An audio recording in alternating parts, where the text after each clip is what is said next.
Man, I agree with Paul Heyman. Make fun of that song. And his name is John Cena! Welcome back to the AR Wrestling Podcast, ladies and gentlemen. We are your co-hosts, Alex and Ryan, and this episode is kind of a banger, I'd say. Been a little stale for WrestleMania, but as always, we say, sit back, relax, and enjoy. Start off with, as usual, Ryan, what's popping? Hey, not too much, not too much. I'm excited to see everything going down on the road to WrestleMania. How are we doing, Alex? Road to WrestleMania, I'm doing all right with it. Little upset with how we're going about it. To start with, but it's what it is. Also, I'm a little upset that we got hit with storms, and so we had to push back our recording for a couple days. But we're here. Life happens. Life happens. But we do got some news. I'm going to start out, and I think I'm going to let you do the second point because I think you would know more about that than myself. Former WWE and UFC star Cain Velasquez has been sentenced to 5 years in prison for trying to kill his 4-year-old son's abuser. I'm not going to go into detail because it's, if you want to look it up, go look it up. But instead of killing his son's abuser, he ended up killing the abuser's lackey, which is why he's getting those 5 years in prison. Hell yeah. I think it's justified, though, and I don't think Cain should have any time. Honestly, I don't know if you've read up on this at all, but I don't think he should have any time at all. I think he should be a free man right now. Basically, he was being a protective father and is getting screwed by the government for it. That's how I see it. Bullshit. But I mean, that's really what I got to start out for my news, Ryan. What else do we got going on though this week? It's some hot news this week. Our second news story, it is another free agent out of AEW. Saraya, the former Paige, is now, well, I don't know if it's like official yet, but she's set to become a free agent very soon. She's being released. She is a free agent. It's official from her AEW contract. Just basically said in a bunch of interviews, like, she doesn't feel like she fits in at the company anymore, and just wants to open up the opportunity for other stars to rise through the division, and I kind of agree with that point.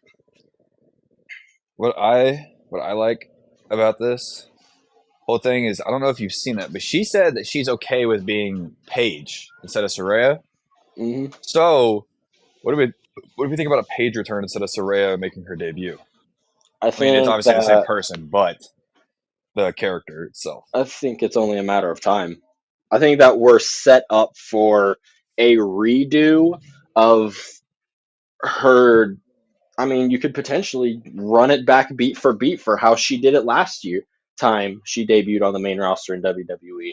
You can have her return on the Raw after WrestleMania to immediately challenge a women's world champion.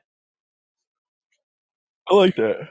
You have like Charlotte Flair, no, you would have to be the Raw after. It would have to be the Raw after, in my opinion. I would do Rhea or have somebody who's held it for a while. I would not do Bianca because Bianca needs that run. She's been chasing that thing since SummerSlam 2023. God damn, dude. Rhea Ripley versus fucking Paige. Holy shit. I think Prime Paige versus Rhea would be better than the Paige we have now. Obviously, she had her neck injuries and everything. Like, I think it was cool seeing, I'm going to use another example. Like, it was cool seeing Edge make his return. But with where he was in his life, I think he should have stayed retired. Because the older you get, granted, he's like healthy and everything. The older you get, though, like the more your body dwindles down, and so your body isn't able to hold all the impact and everything that Edge or Paige used to take. And so that's why I think they should have stayed retired. Now that's just my personal opinion because it's like Big E. I don't know if you've heard anything about Big E lately. Big E is probably going to stay retired because the C1, I think is what it is, the C1 vertebrae hasn't made a new bone yet, but it's made new cartilage. So he's just accepted he's going to stay retired for his health. And I think that's what they should do. But that's me. I get it from like a health standpoint because, I mean, I've had 2 concussions, so it's not fun. But I get it. Mm-hmm. That's what I think about it. Mm-hmm. Fingers crossed she does make at least one last run in WWE. She's definitely in the twilight of her career. I'd like to see a retirement run, though. I Everyone's would too. retirement I in hope it happens. 2025. God damn it. Everybody, yeah, everybody's retiring for real. Cena, Saraya, Bryan Danielson, Jeff everybody. Jarrett. Wasn't Bryan Danielson supposed to retire after last year, or was that this year? I think technically he did retire Because I thought last his year. retirement was supposed to be before Cena's, His retirement was before Cena's. but his full blown career retirement, like with AEW. He Is never said he was gonna like full blown retire. He said he was gonna retire from full time in ring competition. oh, okay. I say I I know I've don't, seen I don't think something we've like seen the last match of Bryan Danielson. no. I think we'll find. I I think do we'll see a not few think more so. then knowing that.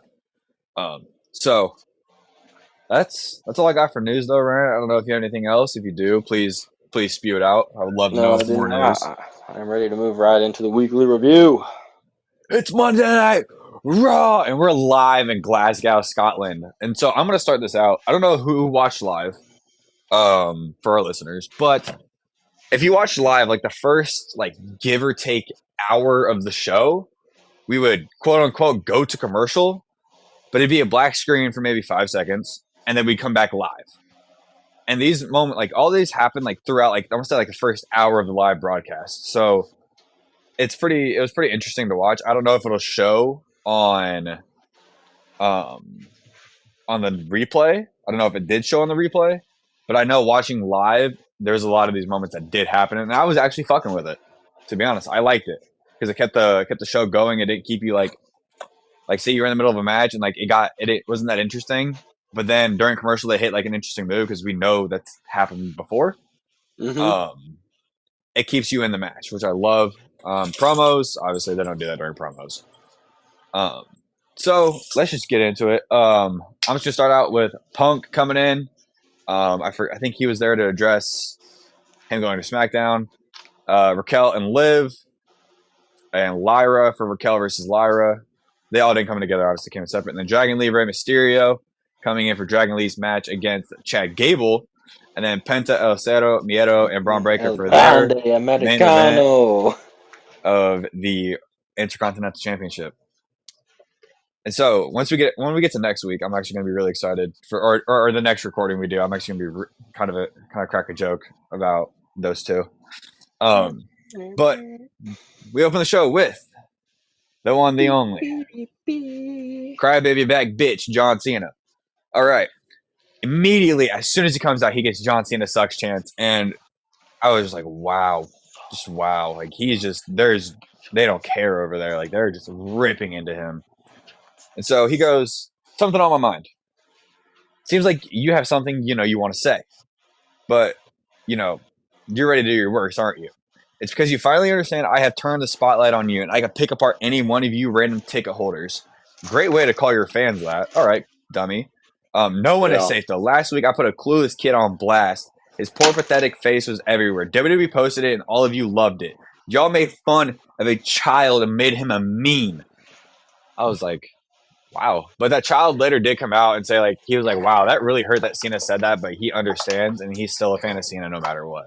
So, love that kid. If you guys don't know, it's the kid in Belgium that he called out in the front row, which, dick for that. But Legendary. we get fuck you Cena chance, and he raises the mic for this. And he goes, the one guy who actually tells the truth. For all of you whose best idea is to use profanity, you are the ones who love to watch who love to watch a meme of a poor defenseless kid. I don't need to single out anyone here because you're all horrible people. Tonight, you get to find out how I make you pay for the abuse you have put me through. I almost said what abuse, but then I really sit there and think about it. We really like dogged Cena's ass all throughout his career. Granted, I started doing it more when he started to become a part-timer because he said I would never become a part-timer. I'd never go to the Hollywood route. He literally went the Hollywood route. Especially like the literal program he had with The Rock, where the center point of it was that Cena was pro wrestling for life and was anti-Hollywood. Yeah, wasn't that like WrestleMania like 29 or something like that? 28 build up? 28/29.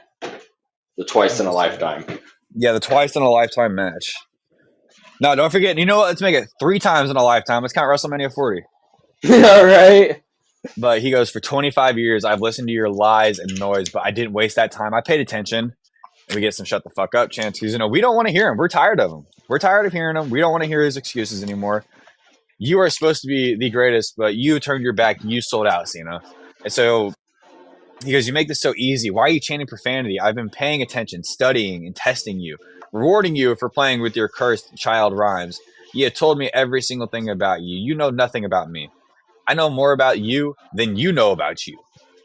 And the truth is, your life is sad because this is the best it's going to get. This is all you have. But to me, you have been nothing more than an experiment. You have been rats in a cage. And so this is kind of like true. Like you really sit here and like look at his points when he kind of sits here and gets out his points throughout his career. When I bled, you thought I was tough. I mean, during his matches. When I spoke, you thought I was inspired. Like Cena from like 2008 to like 20, basically up until he turned heel. Hmm. Um, when I was edgy, you were excited. Dr. Thugonomics. When I was vanilla, you were bored. Um, that was the whole um, hustle, loyalty, respect thing from like basically at some point in that time. And then when I speak in rhythmic tones, you say what? Obviously, the crowd did that. But you make this so simple. You will always tell me everything about yourselves because you want to, or you want to matter. And the most important thing you told me was April 2005. I gave the WWE the Spinner Championship. And just like you ate, just like right now, you ate me alive. All you have to do is Google a negative comment. You told me how stupid it was because I changed the championship. The championship is the center of all of this, which is true. Listen closely because that was the biggest mistake you've ever made. I'm going to ruin wrestling for every fan, for everyone. At WrestleMania, I make history winning 17. What do we think about him ruining wrestling, Ryan? I mean, Does he? How does he ruin wrestling? Does he just like we've talked about this? Does he just take the belt and go home and run with it, or I think what so. do we? Like, Because how I got that was to me it was to a degree like the summer of Punk, but it was the lifetime of Cena. yeah, that's that is quite literally what this is. This is John Cena, in my opinion, running back a version of probably one of the best storylines in all of wrestling, which was the Summer of Punk, where he was going to leave with the title. And now it's even bigger, though, because it's not, well, his contract's running out. Where's he going to go now? It's he's leaving, period. Yeah, We'll which is what I was never thinking. I was see like, it this again. is if we get this, what are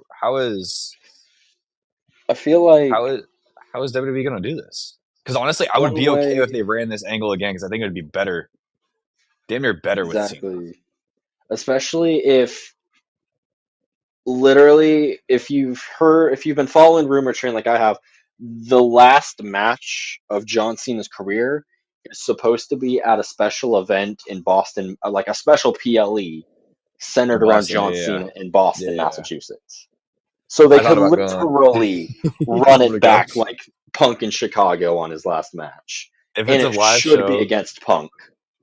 look, my girlfriend's from up there. She's from about like an hour or two from Boston. Look, I will gladly take a trip up there during Christmas break just to go watch Cena's last match. Oh, God.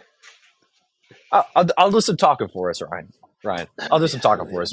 If we Hell want to yeah. go, let me know. I'll do some talking for us. I got you, hell yeah. But another thing I do want to say that before we start going more through this promo was he makes the history winning 17. This is going to be the biggest hot take in wrestling history.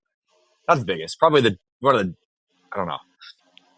I think John Cena is a bigger legend in winning more championship and winning 16 championships than Ric Flair ever could because here's my thing. Ric Flair, his 16 world championships were over NWA, WCW, WWE, and I want to say one more company, but I think I'm wrong. I don't know. I don't know what the No, I other think company you're would be right.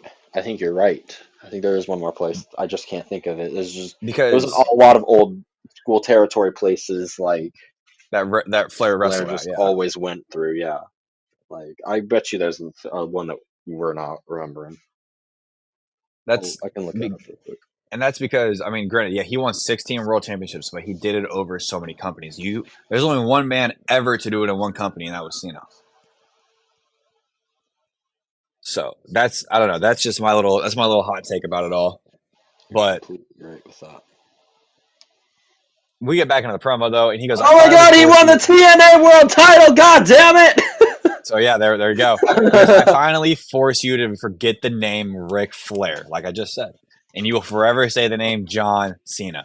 But even worse, I'm going to win that championship, the center of every superstar in this business, every fan in this building, and I will win and retire with it. I'm taking it home with me, leaving you all to create a brand new belt because the real ones come home with me. I'll be the last real champion in WWE." He goes, "Revenge is best served cold," and he goes, "I pay you back by ripping your heart out and walking away with everything." Dude, I want to know what the fuck's going to happen in Boston now. It's gonna be But insane. I will say, we do get another week of Cody not giving Cena a chance to talk. Because Cody comes out, we get, your Cody Rhodes chance. And he goes, "I'm sorry, what did you say? You said you're going to take this away from them? Don't you think you need to take it from me first?" Admittedly, I made a mistake last week. I talked about old John and new John. I didn't look hard enough. You are clearly sincere and angry. Perhaps you're the most dangerous John Cena ever, which is true. But you have made a massive mistake. The mistake wasn't hitting me at Elimination Chamber. The mistake was saying what you just said. Does that bother you? I don't have to unload and unpack our history. You know how hard I fought just to hold this one time, just to validate one man? If I understand you correct, you were saying that the timeline of wrestling hangs in the balance because of your vanity? You want to take it? And Cody lays out the championship. He goes, "Go ahead. Take it, John. Take it." John throws the mic though, and it looks like John's going to go for it, but he leaves the ring with towel in hand. And as he's almost up to the top of the ramp, Cody goes, "John." And Cena makes his way back to the ring and then turns. He makes his way back to the ring and turns right back around, going up the ramp. He goes, "I cannot let you do it. I cannot have that on my conscience. Your psychotic need to take it over doesn't overlook our right to keep it. The champ is no longer standing there. The champ is in the center of this ring. See you walking away empty-handed, John. That's how you'll walk out of WrestleMania, and that's how you'll walk away from the WWE." Here's my thing. I think what's going to happen if they do this, they're going to take away the big gold belt on SmackDown. Not the big gold belt on Raw. The big gold belt on SmackDown is a big-ass gold belt. I think we're going to I think if they really do run with Cena taking it, I think we're going to get a new world championship, but the belt and the plate is going to be different because the one that we have now, I mean, we've spoke on it. It's not that good looking. You want your company championship to look good. Yeah. I don't think I've been shy that I don't like really a lot of the world titles right now in WWE. Yeah. This gives them an I don't blame you. opportunity, though, to purposefully make a title ugly. Oh, yeah. I swear to God, if they make a worse version of the spinner belt, I don't know if I'm gonna love it more for story or hate it because of it. It'll be interesting. I don't know how I feel about it, to be honest. But I feel like that's a real chance that they could do that, though. Create some type of a new spinner belt or something. Like that's what I he's was gonna, thinking. I feel like do something. Either they're gonna run what they're doing on AEW somewhat to where John Cena is gonna show up and he's never gonna have the title. He'll be like, "You don't deserve to see the title unless I am actively defending it." Some shit like that. Is that what MJF's doing right now? John Moxley has the world title trapped in a briefcase and is carrying it around in a briefcase right now and is not letting people actually look at the physical belt. Mox is a psycho. That dude just got nails in his back. He's a psycho. Yeah. So I'm not saying copy it, but I'm saying you could draw inspiration potentially from that. yeah. So after this though, we get a promo video for the Intercontinental Championship match. Finn and John in the Judgment Day room. Penta, declaring it's his turn for the Intercontinental Championship. Highlights of Balor versus Breaker. Penta coming to Breaker's aid, and Penta and Breaker standing off. And so we get to our first match of the night: Jey Uso and a mystery partner versus 8-Town Down Under. And Ryan, we had 3 picks. And ironically, we both put number 3 that I knew I should have put as number 1. It's Big Jimmy Uso! And Jimmy Uso comes out during Jay's music, and the match starts off with Jay starting off hot against Theory, but 8-time down under, ends up outside, and Big Jim is sent flying outside, and Theory has control going into commercial, and this is where we immediately came back. So we immediately came back with Grayson in control of Big Jim, but Big Jim gets the hot tag to Jay, and Jay goes off on 8-time down under, taking out Waller completely, hitting his yeet punches and super kicks Theory into a step-up enziguri. But Jay throws Waller to Jimmy to hit an alley-oos, and then spears Waller, and the Usos hit the 1D for the win. I was so happy to see that. Damn straight. I haven't seen 1D in a minute. Love the Usos. At that point, it was over. It was like over 400 days that these two were in a routine or a standard tag match together. Damn. So, but after the match, Gunther takes Jimmy off the top rope, and Gunther and Jay fight a little bit. Jay's able to hit 2 super kicks, but Jay goes to spear Gunther, and he slips. Gunther takes advantage, and Big Jim comes in with a chair, and Gunther flees. I'm not gonna lie. This shit, I was expecting more out of it. I was a little upset that Jay slipped, and I'm sitting here thinking, I already know what's going on. A lot of fans, if you go on social media, a lot of fans are really pissed off that Jay is doing the shit he's doing. But let's sit back and think about it.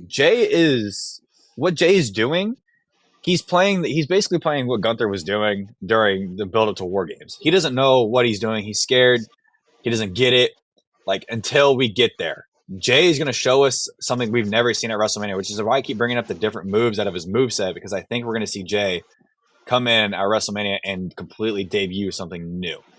Mm-hmm. I think we'll see maybe, like, I don't know, like a German, like, I don't know. We're going to see something Jay's never done, and it's going to silence all the doubters because they're all like, oh, he's only got 3 moves. Okay, so does Gunther. The powerbomb, the chop, and the sleeper. Suck my cock. Your point being what? Fuck you. Your point being what?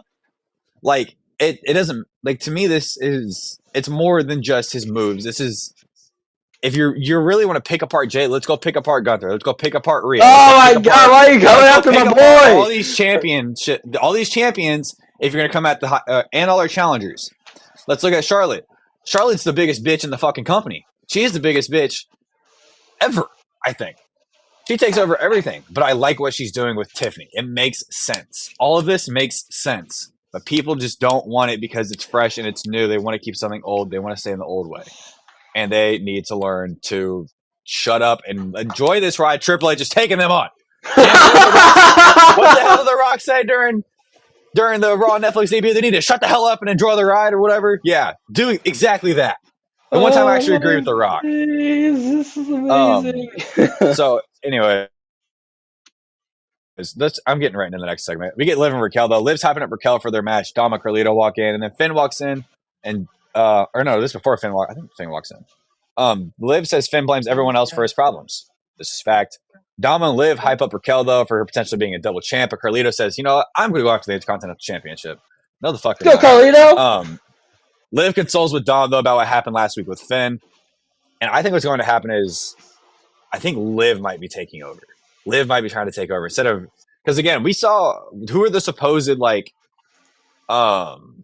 leaders of the Judgment Day? It was Rhea and Damian. Well, now Damian's out of the picture. Rhea's out of the picture. And who are the two power-hungry people right now? It'd be Liv and Finn. Finn's always been power-hungry. So why not have his Rhea be Liv? Sounds kind of redundant, but because you don't want to stay away at the moment. But have his Rhea be Liv, but have them have like the little internal feud. Right. But it ends up with Dom and Finn fighting for Liv's love or something like that. I don't know. Obviously, it's a joke. But maybe not fighting for Liv's love, but maybe so like Dom has to fight on behalf of Liv type shit. Oh yeah, because it's like, well, because I mean, it seems like from these promos, Dom doesn't really want to fight with Finn. He wants us all to get along. So maybe he's like unwillingly thrown into that position where he has to fight Finn. I don't know. I'm spitballing there, but or it could all tie into this whole new leader or new member thing that they keep talking about. I don't know who that could be though. Big questions like Malachi Black's been like on hyped on SmackDown, but I don't think he'll be on North Raw. American I don't know Championship. oh, there you go. Okay. Yeah, I think your audio either my audio cut out or your audio cut out. I couldn't probably hear you. That's so annoying. What was the last thing that was said? We were talking about Finn and Dominic potentially fighting because like Dom has to fight because of Liv, like being in this feud with Okay. Finn. Yeah. So Liv and Dom, or Finn. Okay, so hold on, let me back up. Finn wins the Intercontinental Championship. Then Dom challenges him after, because say Finn wins it, but the way Dom challenges is the way everything's happened in the Judgment Day.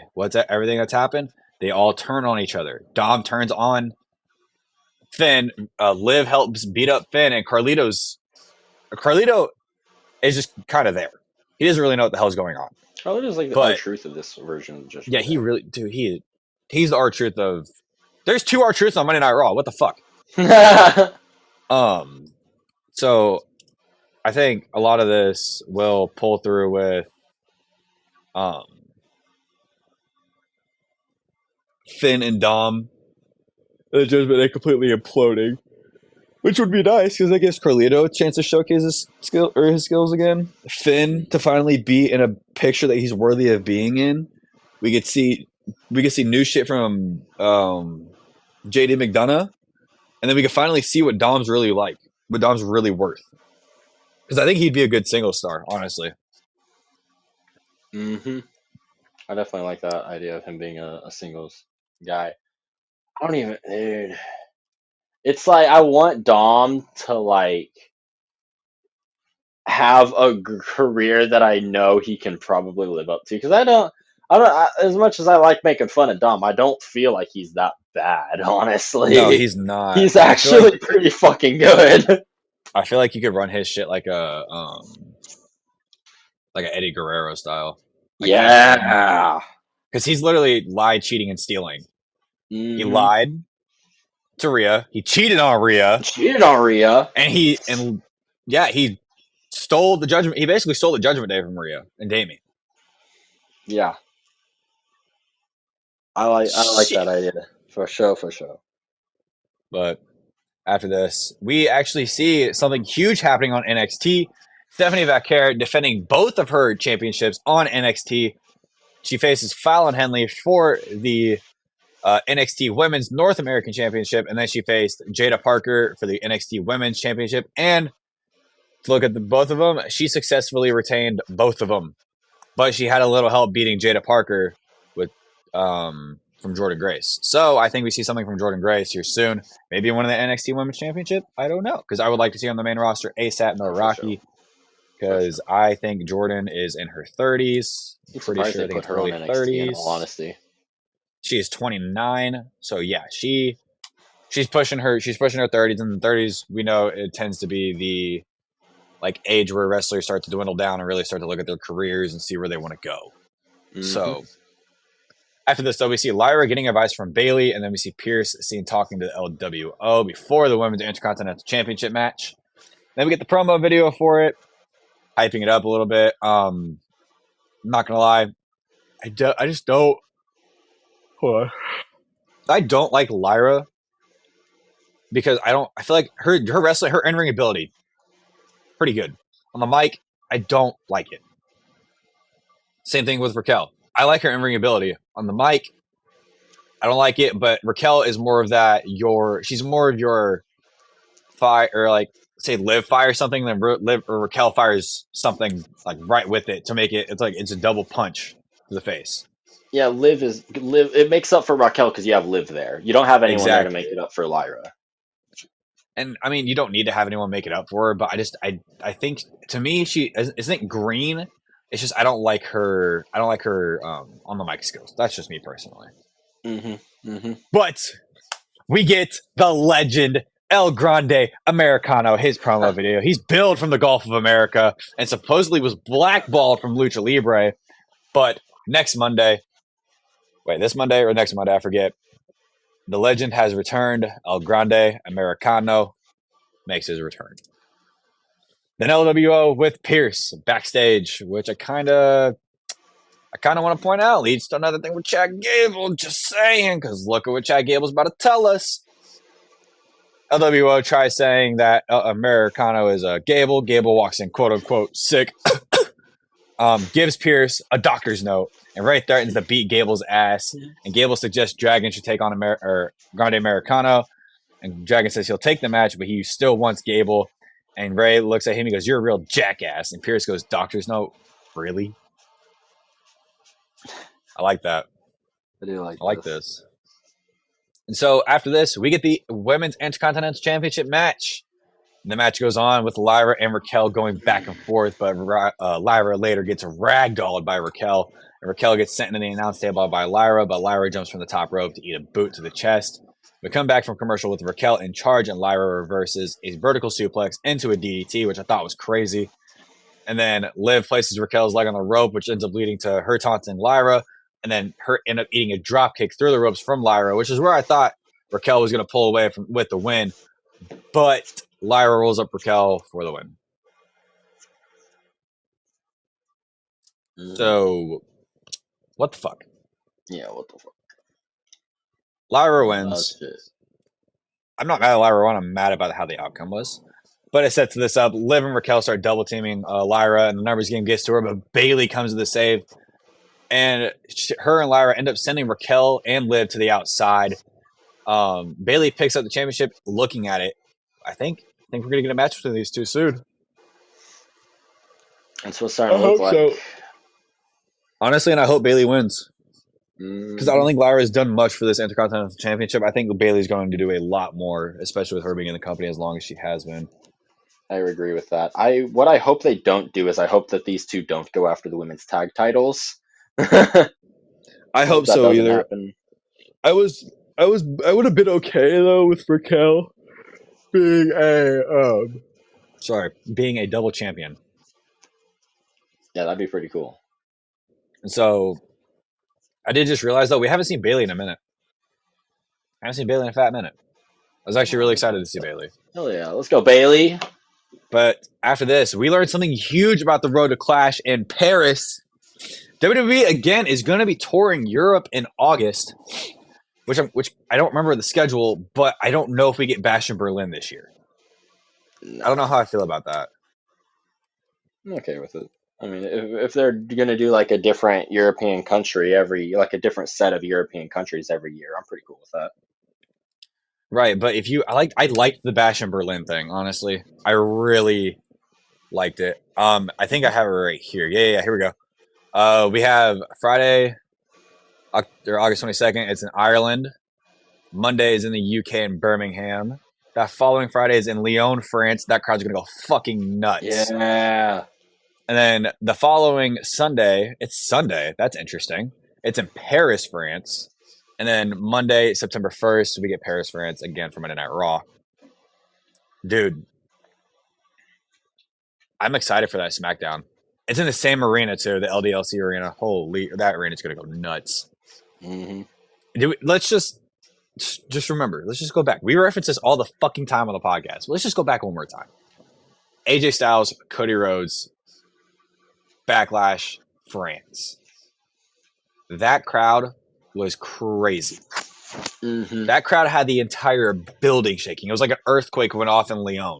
Literally, it was like the camera seemed to be shaking. Like, it was nuts, that crowd. So, after this, though, we get Io, Bianca, and a Rhea Ripley promo video. And Bianca and Io are talking in the ring. Where are we at? And then we see a replay of the Women's World Championship match 3 weeks ago. Rhea and Bianca shoving Io, and Io slapping them both, and then the contract signing highlights of Io and Bianca signing the contract, Rio coming out to cause havoc, and then Rhea signing the contract. And then we see Pierce with the Women's World Championship, WrestleMania 41 contract.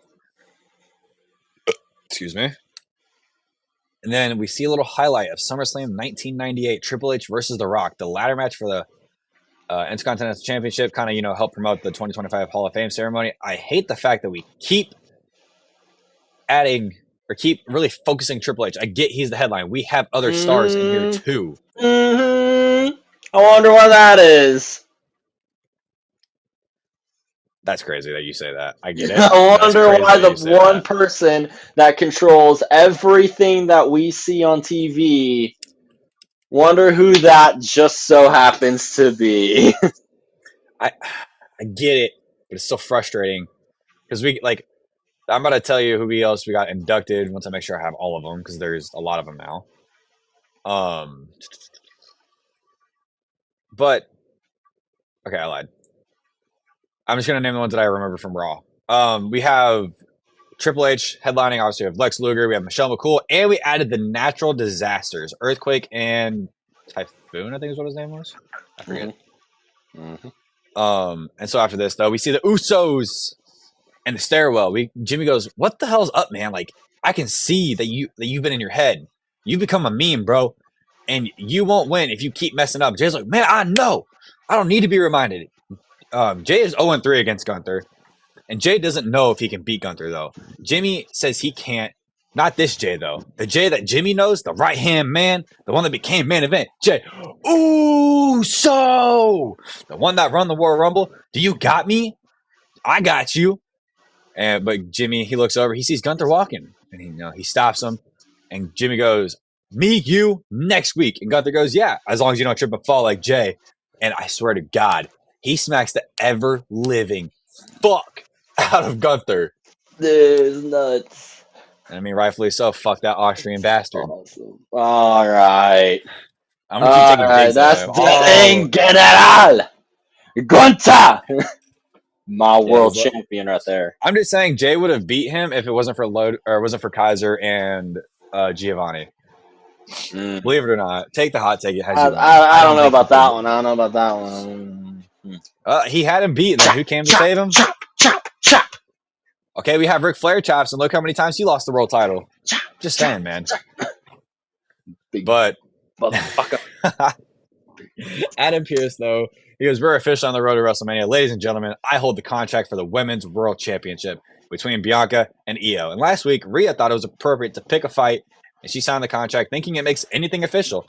Well, I'll make it crystal clear. Rhea isn't in the match. And the fans boo. I was like, what? The signature that Rhea put on the contract, it means nothing. But she gets a rematch, says that Bianca has earned her spot at being a number one contender. Bianca earned her opportunity, but Rhea wants it on her time. Therefore, and Io comes out. She goes, "I don't care about contracts. Rhea Ripley, Bianca Belair. It doesn't matter who it is. I'll take them both on." Here she goes, "Because I am the women's world champion," which makes me think we're getting a triple threat at WrestleMania because of this line right here. Because I'll take on both of them.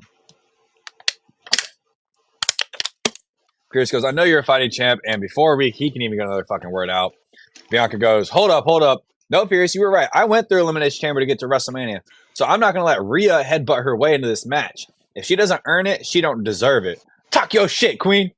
And Pierce goes, "I understand." Before he can even get another fucking word out, Rhea comes out. "I don't give a damn about WrestleMania. I don't care who I have to go through to get my title back. All I want is my rematch." Pierce goes, "Oh, now you wanted it." And Bianca goes, "If you waited 3 weeks, you can wait 3 more after WrestleMania when I beat Io." Io tries to talk. Bianca shoves her. Pierce goes, "I have a solution if you just stop." Rhea versus Io, Women's World Championship next Monday. Bianca sends Io onto Rhea for a DDT. Bianca goes for a KOD, eats a boot though from Rhea. Io uppercuts Rhea. Bianca goes for Jaded and gets sent into Rhea. Io takes out Rhea and no. Hold on.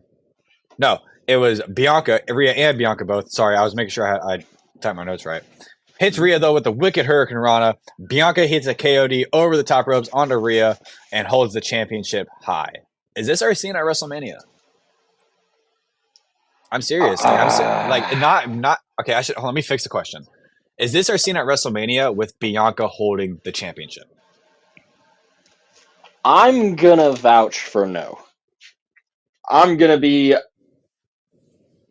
cheering for EO all the way in this I guess I really am on my own against the against the Wild. wall. The pressure's building. You know I will never fall. They see me shine, they hear me roar, and not much better. No, it's I forget how it goes. before. I I never never needed you needed at you. all. I honestly, I think we're gonna get the triple threat, and I think we're going. I honestly, my pick for this match is going to be Bianca, and that's not because of, um, you know, I don't. As much as I don't that loud ass noise. As much as I don't want Rhea to hold the championship, because I don't. I'm tired of her holding the championship. Let's do something different here. Oh, no, not mommy. Look, I get it. Mommy's always on top, and I was one of the biggest fans of Mommy when she was holding the title. But that was when she was in the Judgment Day. Then she had the feud with Liv. I like that feud. I like that Liv held it. I don't like that Liv lost it to who'd she lose to? To Rhea. Hate that. Bloody replay. I think what should have happened is it should have been. I don't think Liv should have been in this, and like I don't think Liv should be pushing her way like this. But I do want to say I think what should happen is what should have happened is if Liv was in this, she stays focused on this, but then we actually get our true one-on-one. Now I get we're giving Rhea something to do for WrestleMania, but like, come on, let's do better. Like, let's look at other feuds Rhea could be in. Like, she could have completely shut the one. I mean, she shut it out. I guess I don't know. I'm just very confused on this entire thing. Mm-hmm. So after this, though, we get Penta, El Cero, Miedo. Dom walks in, though. He offers Penta a spot in the Judgment Day, and before Penta gets out of where he goes, you can think about it. He goes, piénsalo un poquito, which basically means think about it a little bit. And I had a little help from a couple people on X. I'm gonna give them, or Twitter. I'm gonna give them a little shout out. Corneta Ravens and El Goat Mijo. Thank you guys for the help. Which I like that they're adding the differences in language, like the language barriers. It helps a lot because I mean, look at it. We got Penta. Pretty sure he's from Mexico. I could be wrong. He might be from like a different Spanish speaking country. We got Kaiser and Gunther, Austrian and German. We have Io, Japanese. We have, I mean, Rhea, they speak English down there. But we have Rhea being Australian. We have Dakota Kai being from New Zealand. We have Kyrie and Asuka. I believe they are both from Japan as well. We have a lot of talent that is not from here. I love it. And I think adding those language, like they've done it before with Io and then Kyrie in the past and Asuka, bro, when they speak Japanese. Like, dude, that I love this shit. Granted, I can't understand it half the time, which is why I try to look things up. The only other language I can speak is Spanish, but I like that they're doing this because it adds a whole other layer of Raw being on Netflix with the culture barrier. I fully agree with that. Definitely. I know I just went on a full fucking rant for that, but yeah, it's the money making here is what I'm really excited about. So after this, though, we get a War Raiders promo video. Not really much that I picked out from this. And after this, we get Adam Pearce in his office. The New Day walk in, demanding a championship match at WrestleMania. And Pearce says they need to ask differently next time because they're not getting it.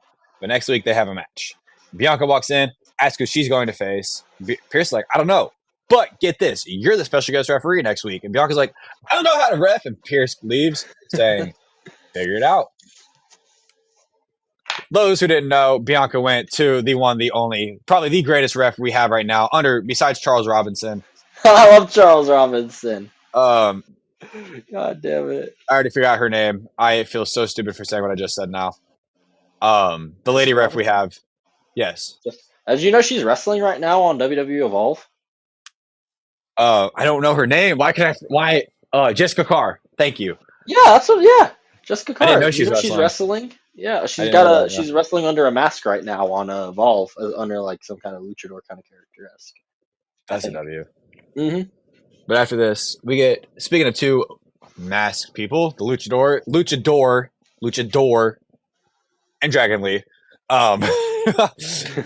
Dragon Lee versus Grande Americano. And the Americano starts out strong, but Dragon hits a top rope or a tope suicida. And then Americano hits a German suplex on a Dragon on the floor outside. We go to commercial with Americano in charge, though. We come back with Lee hitting a double stomp onto Americano's chest to the outside. They both get to a 9 count, and Dragon Lee is holding his knee. Dragon Lee gets his mask pulled off, though, and Americano locks in the ankle lock. Wait, come on. We know. Come on. Come on. Come Just take off the on. mask. Come on, Chad. Just take off the mask. We know. But I thought this was really big because Dragon Lee's mask got taken off. We've never seen Yeah, that Dragon was without a insane. mask. That was actually pretty nuts that they did that. So I'm interested that I'm really excited that they added that part of the feud.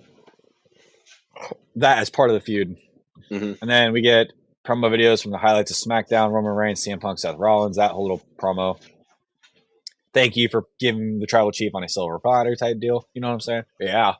CM Punk, though, comes out for a promo. CM Punk chants, he goes, unfortunately, while I'm happy to be here, I'm pissed off. Hard to be mad, though, when you come out to an ovation like that. Okay, Seth Rollins. We've heard that one before. I'm a little tired. I'm jet lagged. I haven't slept well in the past few days because of my certainty of going to WrestleMania. Apparently, I have a match. I'm not getting what I want, though. Or am I? See, what I wanted was to win the Royal Rumble. Then it became I needed to win the Elimination Chamber. The more things change, the more things stay the same. I work with children. Calls Rollins a diaper piss baby. Rollins screwed him at Elimination Chamber, though, which is true. I believe it. But at the same time, it's essentially a no holds barred match. What the fuck are you gonna do? And it doesn't get him to what he wants, though. For two people in history, for me, it's business. The people stopping me from getting what I want got to go. Rollins has been crying since he's been back, and the Shadow Punk cast belittle Rollins' career. And Roman Reigns, he goes, I acknowledge he's taking this a little bit personal. We all see his wise man isn't just his wise man, though. It's going to be business for me in London. Apparently, we have a contract signing. What the fuck? I'm going to repeat this over the next couple episodes, probably a few episodes. Why the fuck is a routine triple threat a contract signing? Punk wanted it in Glasgow, though. He can't wait to get his hands on the contract, and he wants to see if the match and contract gets him closer to what he wants. Seth, Roman, feel up the Jets. I'll see you in London. But before you put pen to paper, I want you to listen to these two things. One, neither of you have ever beat me without the other's help. This is true. Two, I brought you into this business. I can't wait to take you both out. He leaves the promo with best in the world. Oh yeah. I'm again. I mean, it's no secret. I'm one of the biggest. I'm a pretty big CM Punk guy. I like him. I'm pretty fond of the guy. Even I'm not fully behind this taking that big old main event spot, honestly. That's what I'm saying. I don't think. I'm not saying. Hold on. There's a lot of things I have to say about this, but it gets more into SmackDown when we get there. Yeah, I'll have my rant when we get to SmackDown, but just for the thing, my thing right now for Raw, why is a routine triple threat? It's a routine triple threat. There's no stakes to this. Nothing. As of right now. Yeah. Why is this the main event of night one? That's all I'm going to say. That's what I'm leaving it at. Well, definitely. So next Monday, we'll talk more when we get to that promo on SmackDown. We see Logan Paul. He goes next Monday, 3 p.m. Eastern, 12 p.m. Pacific time. Logan Paul. He goes, what AJ did in Madison Square Garden, yada, yada, yada, rants. He calls AJ soccer mom to take his bitch ass to London. We see next Monday, Logan calls out AJ. Jimmy versus Gunther. John Cena and Cody Rhodes face-to-face again for the third week in a row. EO versus Rhea Ripley Women's World Championship match with a special guest referee, Bianca Belair. I get it. It's on Netflix. Your money drop. But why is there 3 world titles on Raw and 1 on SmackDown? There's no. Yeah, 1 on SmackDown. Why is John Cena and Cody Rhodes? Why is the SmackDown people the SmackDown Championship? I'm not trying to say it's just SmackDown. Like, we're not going back to that time. Hell no, we cannot go back to those times. But I'm saying, why isn't this on SmackDown? I get it. It's on Netflix. Netflix, you draw a lot more views, but why not? Why not even switch Jay and Gunther to SmackDown just so you have that balance? Mm-hmm. I don't know. That's what I got. I don't know about. It definitely feels like the triple threat now. The Punk, Seth, Roman one Like there's elements that are showing up on. It's similar to how the John Cena Cody Rhodes stuff. The big face to faces are all on Raw, but Cody Rhodes himself is still showing up on SmackDown promos, right? Oh yeah. It's kind of the same. Like the triple threat now between Roman, Punk, and Seth. It looks like the big segments are happening on SmackDown, while Punk and Seth will occasionally show up on Raw for a singles promo. Yeah, I like that. Yeah, it's true. And so, sorry, damn. After this, we get Kathy Kelly with Braun Breaker backstage, and she asks, "Is Breaker concerned that Penta could have the Judgment Day with him?" He goes, "You know what? I'm not gonna lie to you. It's Penta's business, but I'm gonna beat Penta, retain the IC Championship because the dogs are barking in Glasgow." Ho, ho, ho. We get to our Intercontinental Championship match: Penta, El Cero, Miedo versus Braun Breaker, and they both trade off some blows to get started. But Breaker is able to get the upper hand. Breaker jumps from the apron to hit his signature clothesline over the announce table onto Penta. This is when Dom and Carlito come out, and we go to commercial. Come back, though. Breaker goes for his spear, gets super kicked by Penta. Penta hits the tope on Hilo. Then calls for Mexican Destroyer, hits it, and then, but literally not even that much later, Breaker hits the Breaker Signer. This helps Dom distract the ref. Breaker spears Carlito, and Dom ends up chop blocking Breaker, causing Penta the match. We get "fuck you, Dom" chants, which I like. I like the way this match ended, to be honest, because I think next Monday is going to be interesting. But after the match, though, Dom beats Breaker, and Finn comes in with the chair and hits Breaker in the back, and Dom hits Breaker with the chair a few times, and then tries to give Penta the chair, but Penta throws the chair to Dom's face, following with a super kick. Balor's pissed off and just straight murks the shit out of Penta, and hits Breaker in the back again. Balor hits the coup de grace onto Penta, and Judgment Day stands tall over Penta. I just want to say, after Finn hit Breaker with his chair, Finn debated on hitting Dom. Again, to my thoughts earlier, the implosion of the Judgment Day. He kind of did like a little fake out or some shit towards him. That's what I'm saying. I think we get the Judgment Day imploding very, very soon. I think you are completely right with that. It's just how's it gonna happen? How's it gonna exactly? Happen? That's the big question. Is Dom and Liv gonna like kick Finn out and bring someone new in, or is Finn gonna strike first? Type shit. Here's the thing: is he gonna go after and just murk Dom from nowhere? I could see both. Honestly, I could really see both. It just depends. I could really see both. It just depends on how you run it, because you can run it either way. Because my question is, what the hell are you gonna do with Dom and Liv after? Exactly, because you could potentially risk trying to, because that's like technically, in a way, you're kind of trying to turn them babyface in that sense. Exactly. Because like if Balor snaps and lays out Dominic from nowhere, then like, I mean, I get it, Dom's an asshole and stuff, but that's kind of meaning Dominic's sort of the babyface in this situation. Which is kind of interesting because Dom, to me, arguably, Dom's probably the most hated heel in history. But it wasn't forced. It was natural. Exactly. He's a natural heel. Which is why I mentioned something along the lines of you can run like an Eddie Guerrero style of, I don't want to say career, but like storylines for Dom. But have him run it his own way. Because Eddie had like this whole, it was like a whole like thing behind him. Dom, I don't know how you run it, but I would like something similar to Eddie Guerrero if you're going to keep basing his character off of Eddie. So, right. Because I mean, that's exactly what we're doing here, I think. But that's all I got for Raw, honestly. I don't know if you got anything else. No, if that's it for Raw, then we are going to move right into SmackDown, where London, England is the next stop on the European tour. Walking into the building, we see the visionary Seth freaking Rollins. We see the Queen Charlotte Flair. We see Michin, the United States champion, L.A. Knight. Yeah. And the monster of all monsters, Braun Strowman. All of them set for action later. Then we follow our WWE champion, Cody Rhodes, from the back to the ring, and the crowd sings his song. And he gets to the ring. He goes, "So, London, what do we want to talk about?" We get the crowd going crazy with dueling chants of "Let's go Cena! Cena sucks!" Cena sucks. We also get Cody Rhodes!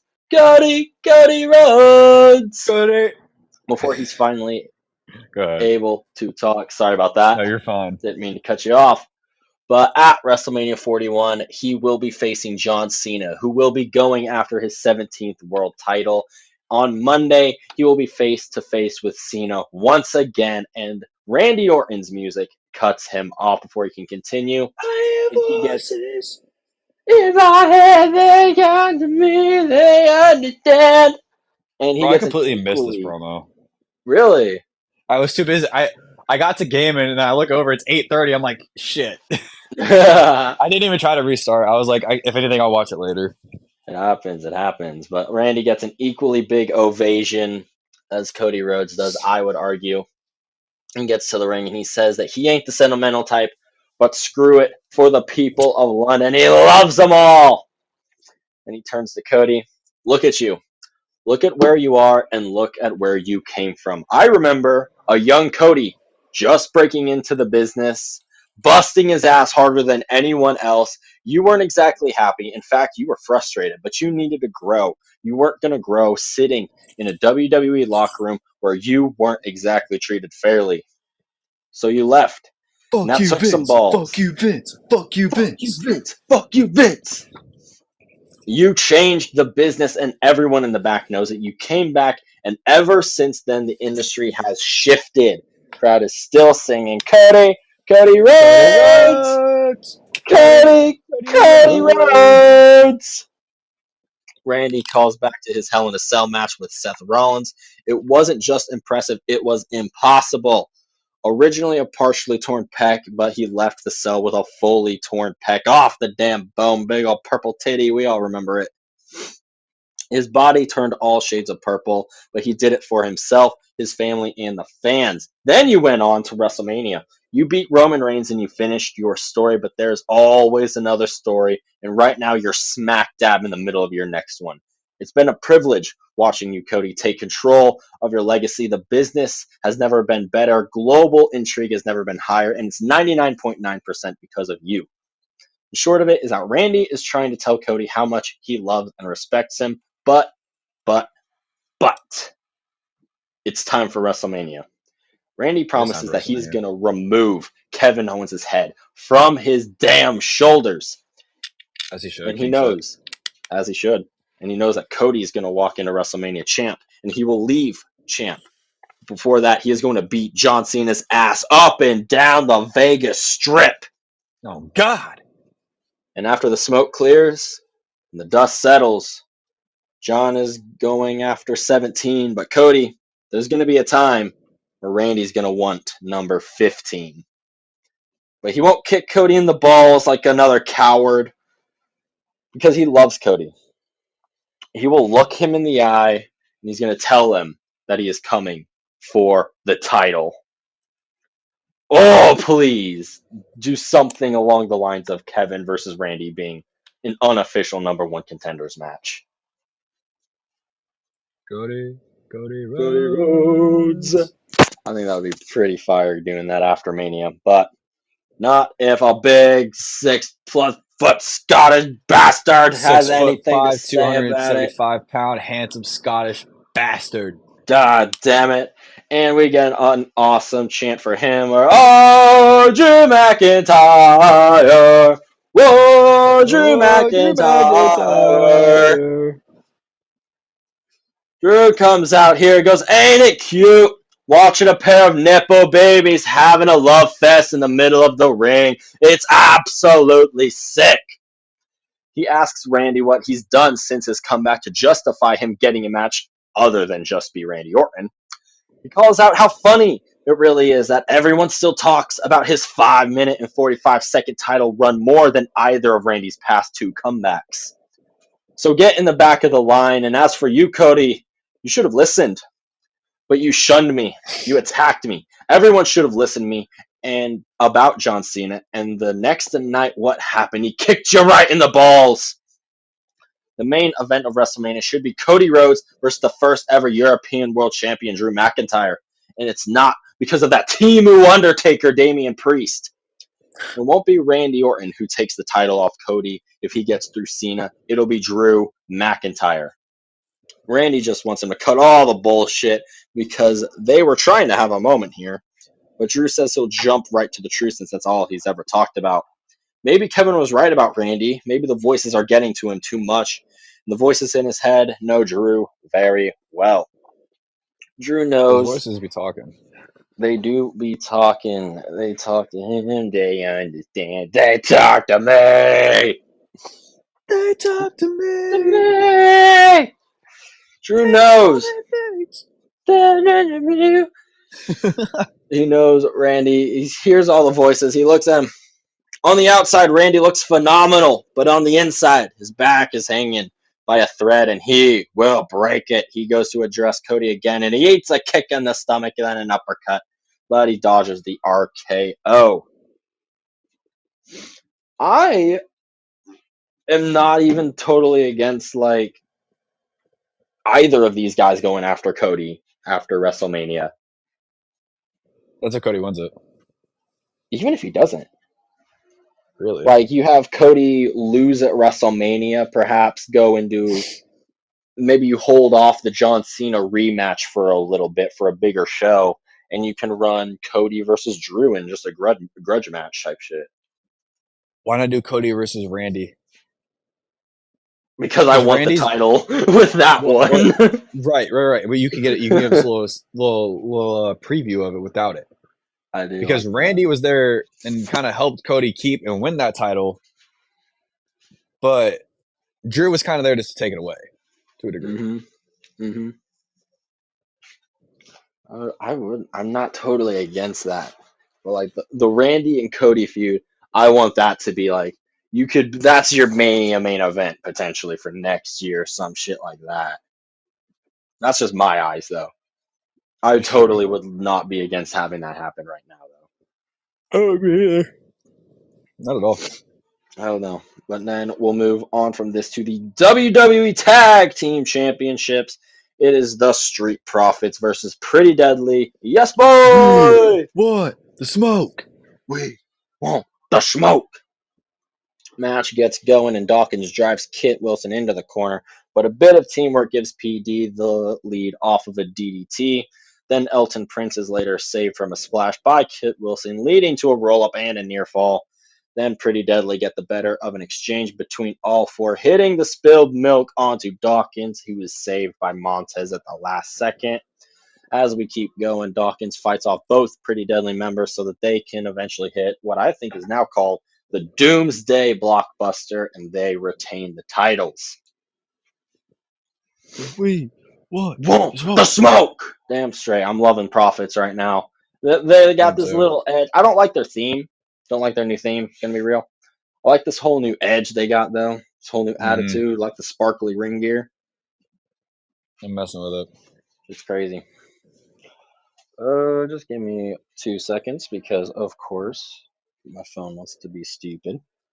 I will say, when it comes to the Profits, though, I want to see something else with them. I do want to see them have a match against DIY again, do Motor City Machine Guns, and then I want to see them potentially switch the titles after WrestleMania, but keep the ones who obviously keep the teams similar. Like I would like to see Profits versus War Raiders, fucking Profits versus like Finn and JD, or like some sort of match, some sort of Judgment Day tag match has Finn in it. Like I think that would be good. Oh, I definitely And agree our with that. tag division's a little weak though. We're on Raw. I'd say if you're really looking at it, it's both places, but SmackDown has like more usage of their tag teams. Mm-hmm. I know, see that. But then, as match wraps up, we then go backstage to Zelina Vega. She is seen with the Party Girls, Katana Chance, and Kaden Carter. Haven't seen them in goddamn ever. Kind of forgot Yeah, they they've were been on the on. show. Yeah, That's when the Secret Hervis, they walk in. Of course, they got to check the room. They check everywhere. They walk in, check her for threats, searches Zelina Vega, and then the big eagle lands in the building. Our United States champion, Chelsea Green.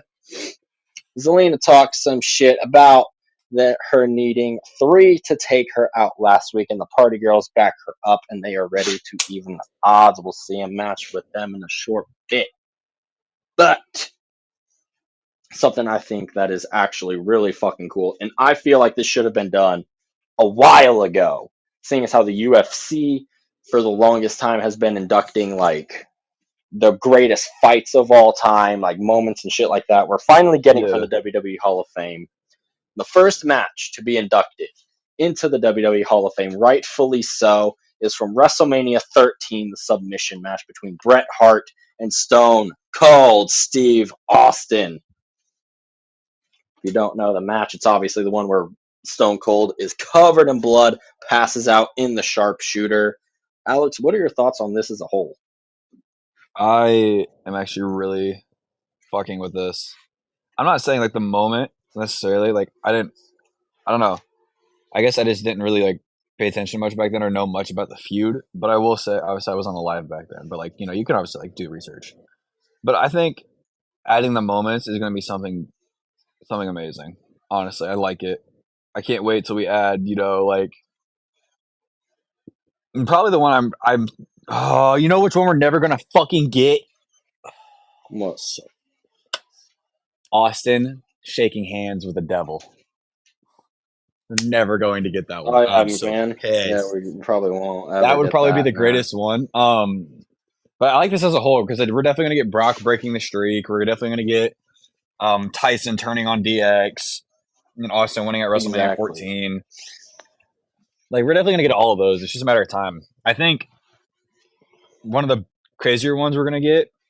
I don't think it's going to be. Are these just WrestleMania moments, or are these moments as a whole? This isn't even WrestleMania. I think it's just greatest moments. Period. It's like out of like ever. I wouldn't could be wrong. surprised if we get Hogan's heel turn when he went to Nitro. Exactly. That was going to be one of my next questions. Is like, do we see WCW moments now get inducted to the Hall of Fame because they own the WCW property and all that shit? That's Like, yeah. are we going to I would see say so. that Bash in the Beach thing with Hulk Hogan?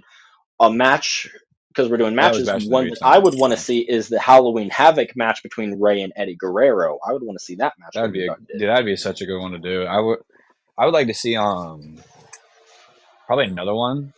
Probably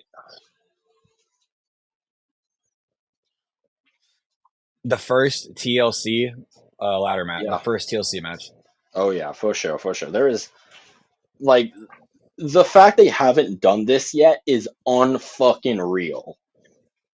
Because there's That's what so I'm many, saying. like, you have people who have their personal ties to matches like me. I'm a huge Undertaker guy. So I'm going to want to see the WrestleMania 25 and 26 matches with Shawn Michaels, respectively, both get put in there into the Hall of Fame.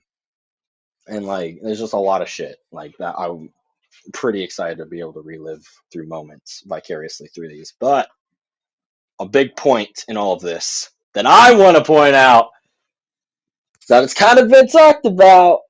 Cody Rhodes might need some help at WrestleMania if a certain final boss decides to show up. And with the match being inducted into the Hall of Fame, it confirms Stone Cold Steve Austin will be in Vegas for WrestleMania. He did say that he doesn't really do much projects outside of Nevada, and WrestleMania is in Nevada. Could potentially happen. I wouldn't be surprised if we see Austin. It'd be pretty fucking cool. It would make up for last year's. I like Undertaker's obviously my favorite, but Stone Cold would have made that unbelievable. Oh yeah. And another thing that is unbelievable is our longest reigning, greatest, most dangerous United States champion ever in Chelsea Green. And we'll move on to our next match. It is the Secret Hervis taking on the Party Girls. I wish you guys could see how he acts when we talk about Chelsea Green, bro. He fucking love this shit. It is crazy. That's I so do funny. not care. This is probably one of my favorite things happening on all of WWE programming right now. Once we Like, get to uh, Twitch, you guys will see it. holy fuck. Alba Fire gets in the ring and searches the fucking referee, bro. Like, the ref's supposed to search you, dummy, and then they're wearing suits as they wrestle. This is I just, like that touch, I honestly. fucking love this. And match gets going proper with Alba brawling with both Katana and Carter outside until Piper wipes them all out with a senton. Then after commercial break, Piper is hit with the keg stand and Alba saves her from the pin. Then Chelsea Green, she distracts the referee so that Piper can hit Piper Driver for the win. God. Then after the match, the Secret Harvest attack the party girls until Zelina Vega makes the save. She tries to hit the greatest, longest reigning, most dangerous, most successful women's United States champion ever with the code red, but she's saved by her amazing Secret Harvest. You Thank forgot the God. young. You forgot to Thank add the youngest, God. oldest. Oh, youngest, oldest, most prettiest, most amazing, fabulous. I Add hope them that all. Piper gets her 5th Medal of Honor for saving Chelsea once again, and Alba can soon start to earn hers. That'd be great. God bless them for protecting our country. But from one U.S. champ to another, it is LA Knight taking on Braun Yeah. Strowman in a U.S. championship title match. And we'll get right in the action of this one as well. Braun Strowman completely outpowers the Knight in the beginning. He tries getting back into the match with some flying kicks, but Strowman drops him with a big old boot. And then a bulldog, followed by a back suplex after a commercial. Finally gets Strowman off of his feet, but he stops the BFT and rips the shirt to run the Strowman Express. And as he's going around the side of the ring, he is run over himself by Jacob Fatu on some Fatu shit. He Yara causes a main. DQ. Yeah, man! He also drops LA Knight and gives Strowman a Samoan drop into the ring, or on the table, sorry. And the crowd, I love European crowds, man. The chant they give for Fatu is just ole, ole, ole, ole, Fatu, Fatu, ole, ole, ole, ole, Fatu, Fatu. Why can't we do this in America? God damn it. I want to go to a European WWE show so bad. Knight, he tries stopping Fatu, though, with some kicks, but he's given the Samoan drop, of course. Strowman's given a flurry of hip attacks and moonsaults as the crowd loses their mind for Fatu the whole time. You know what I mean? Yara main. God damn. That was unintentional as fuck. All right, let's move on to the next segment. All right, we'll talk about Fatu in just a minute because yeah, there's some interesting things I want to talk about with him, with his wording in particular. We go backstage now to Jackie Redmond. Sorry, is with Big Jim. Jimmy. Oh, so she, wait, she calls back to the smack heard around the world that he did to Gunther on Monday. But Big Jim, he's happy he did it, and he'll happily do it again if he needs to. His brother is all up in his head right now over this Gunther situation. But on Monday night, Jimmy is going to prove that Gunther can be beat. Then at WrestleMania, Jey Uso is going to bust his ass, and we are all going to be leaving WrestleMania yeeting all night. He Yay. walks away. He walks by Carmelo Hayes and The Miz. Mello don't Miz. They talking shit. Miz just thinks it's funny. He is a tough guy now that Jay is nowhere to be seen, and their entire careers, him and his brother have been nothing but sidekicks, and he doesn't realize that Gunther is the main character. Jimmy won't beat Gunther, and neither will Jay. It's Miz capping. points out that he's a former world champion and tells him that Jimmy will never know what it's like to carry this industry, and neither will Jay. Jimmy says that he's going to be hollering at Nick Aldis later and makes a match between Miz versus Jimmy Uso for later. Big Jim. Big Jim! And this is what I mentioned a second ago. Jacob Fatu marching backstage, tearing shit up. He's pissed. When Solo Sikoa, he calls out to him. Solo wants to know what's up with him going out there like that without them. No communication whatsoever. Fatu snaps back though about them showing up last week uninvited. It's true. Solo comes at him. He's like, but Jacob, nothing, Tama. Solo tells him that he needs to lower his tone whenever he's talking to the two of them, that being Tama and Solo. But Fatu, he makes it clear that when it comes to him and Strowman, he will be the last man standing. That's the part I want to focus on there. That's the part I wanted to focus on too. He goes, so y'all better get in where you fit in because I am bringing the U.S. title home to the family, and I'm going to do it with you or without you. He gets right in Solo's face, like nose to nose with him, and he goes, yeah, I mean. Ooh. But last man standing, potentially versus Strowman and Fatu. Yes. That was my thought. You threw Solo out and Solo, Fatu. though. Solo. Because this whole thing is leading to Solo versus Jacob, because Solo keeps fucking up against Jacob. Or for Jacob. And it's eventually going to be... what's going to happen is, I think over these coming weeks, we're going to get it like the week or two before. So, not this Friday. Not the 4th. I think we're going to get something on the 11th. Because after this Friday, it's 2 weeks to WrestleMania. Mm-hmm. Let's get it. Let's get it. Let's get Yeah, it. I think at some point I'm gonna go a different route with it. I feel like this is gonna be talking about Strowman, and we might actually see Fatu's first like singles loss. Really? Like I feel like Solo is gonna cost Fatu in a way that like he's gonna lose this match with Strowman, and that's gonna be the catalyst to where he snaps on Solo and goes after him. That'd be crazy. I wouldn't be against either one because your booking doesn't, or it saves Fatu from My taking booking his goes loss with to the Strowman. rumors that I've heard. That's what my Yeah. booking is. Mine's with the rumors. Yours is more fantasy booking, and I like yours as well.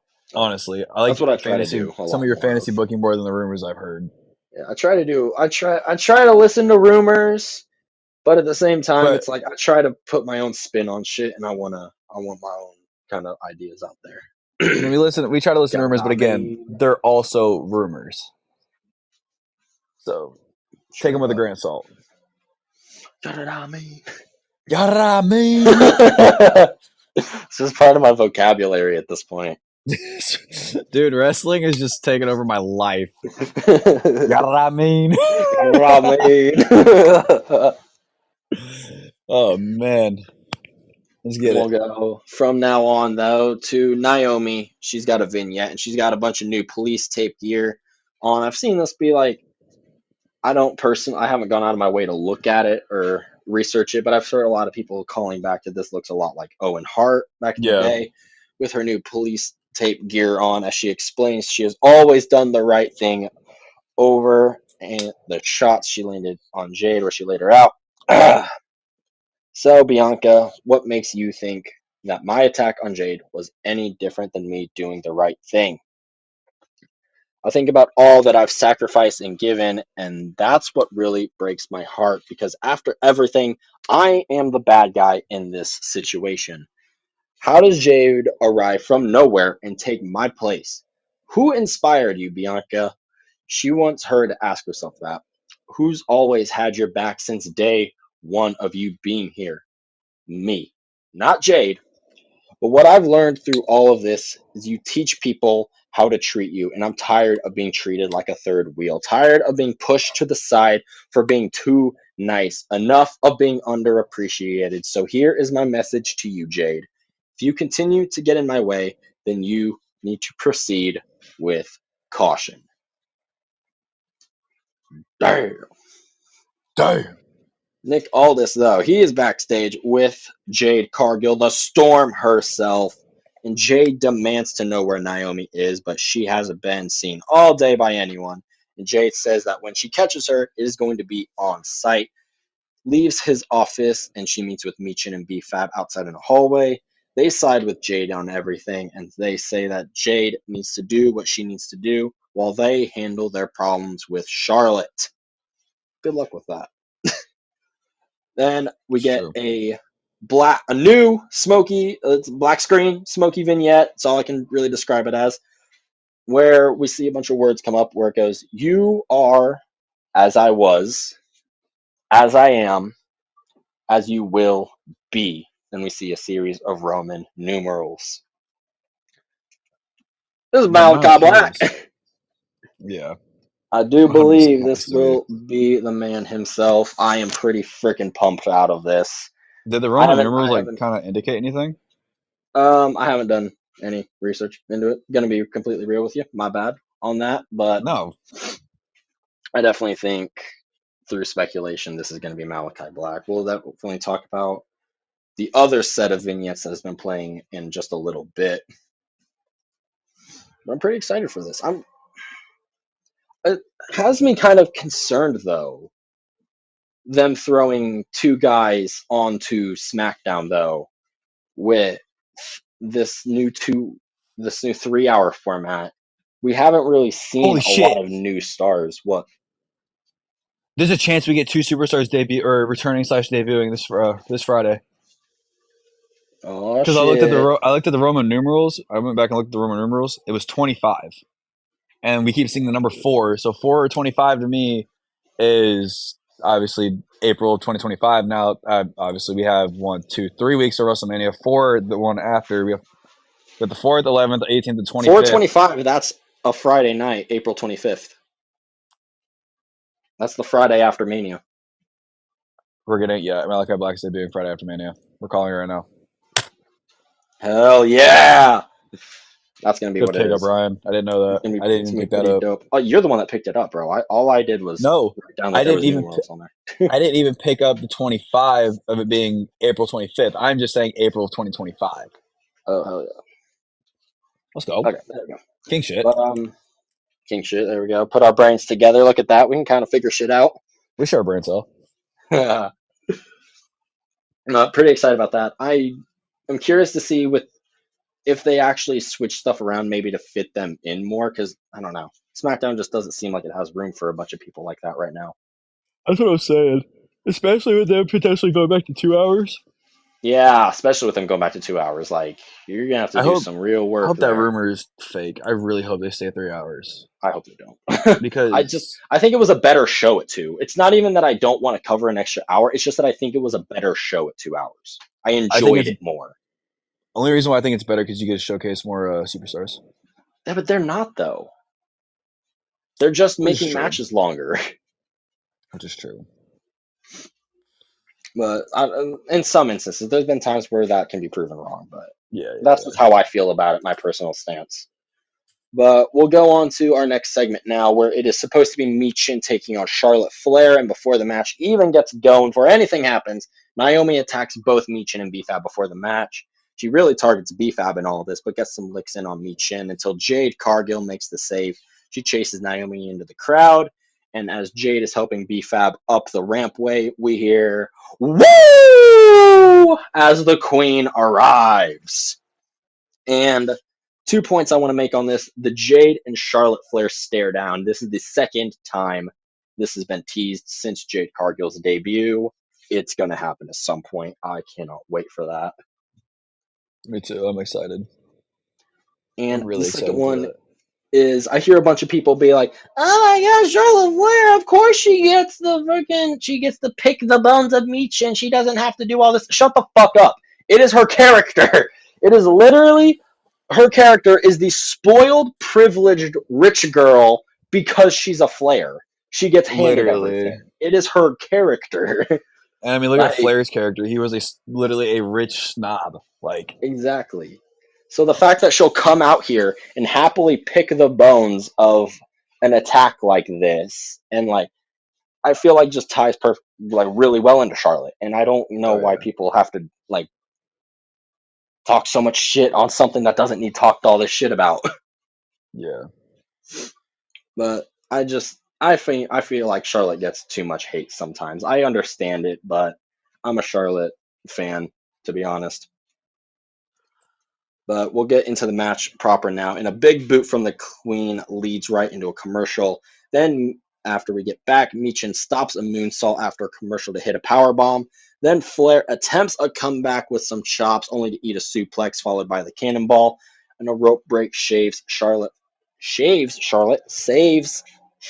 about that. After eat defeat, and Charlotte tricks Michin into kicking the ring steps, hurting her leg, which lets her target it as she locks in the figure 8 for the win.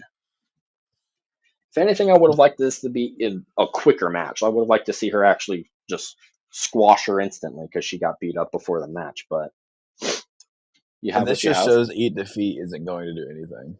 I fucking hate that move. God damn it. I think Michin's a really decent wrestler. She just needs a better finisher move. I'm not a fan of that. I do agree with that 100%. Someone who does have a phenomenal finisher, though, is our WWE Women's Champion, Tiffany Stratton. It's Tiffy Tiffy time! time all the time. All the time. She's being interviewed by Jackie Redmond, and she calls out Charlotte cooking her last week. And Tiffany says that she isn't surprised that after 10 years in the business, Charlotte still won't let a rookie get a word out. Tiffany realizes, though, that going into WrestleMania, she really has nothing to lose. If Charlotte beats her, then Tiffany just lost to Charlotte Flair, a legend, a 14-time world champion as a 25-year-old rookie in her first year on SmackDown. But if Charlotte Flair loses, then she loses to an undeserving, delusional, unoriginal, backflip doing blonde hair having little girl. Talk Did I your get all shit, of it right, Tiffy. Jackie? Did I get it all? She can't wait to hear the words, and still. So Charlotte will finally shut up for the sake of everyone, and Tiffany is going to make sure that what stays in Vegas is Charlotte's massive ego because she is walking in as champ and she will be walking out as champion. It's Tiffy Let's time. go. It's Tiffy time. It's Tiffy time, bitches. Let's get Damn it. straight. Then we'll go on to our next match. It is Randy Orton versus Drew McIntyre. This was made official after the opening promo shit happened. Drew mocks Randy's back before he is sent into the ring post, and they brawl on the outside. This leads to Drew McIntyre being dumped onto the table a couple times, and then Randy makes a comeback after a commercial break to hit the power slam with the drooping DDT. But later on, he hypes up the RKO as Kevin Owens is seen on the entrance ramp, and Randy turns right into a Claymore, giving Drew the win. And I can't even remember last time Randy was pinned in a singles match.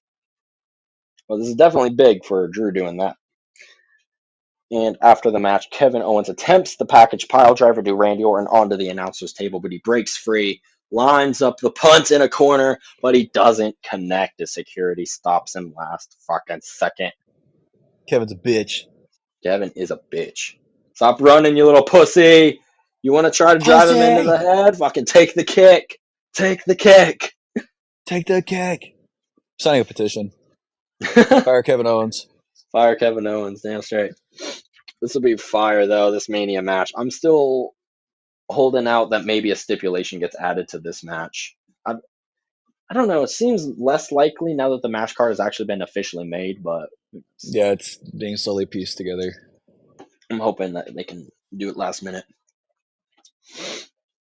But then we get something I referred to earlier as a vignette plays. It's full of red and yellow and orange lightning. And then we see Ray Phoenix. His name, his mask, his face, his tattoos, everything he is seen. And he will be on SmackDown next week in Chicago. Chicago. That's pretty insane. I'm excited for that. Ray Phoenix coming officially to WWE. I think I sent you like a highlight video or some shit of him, like on Instagram, some shit like that. Pretty fun dude to watch wrestle. Then we get our next match, Jimmy Uso versus The Miz. Of course.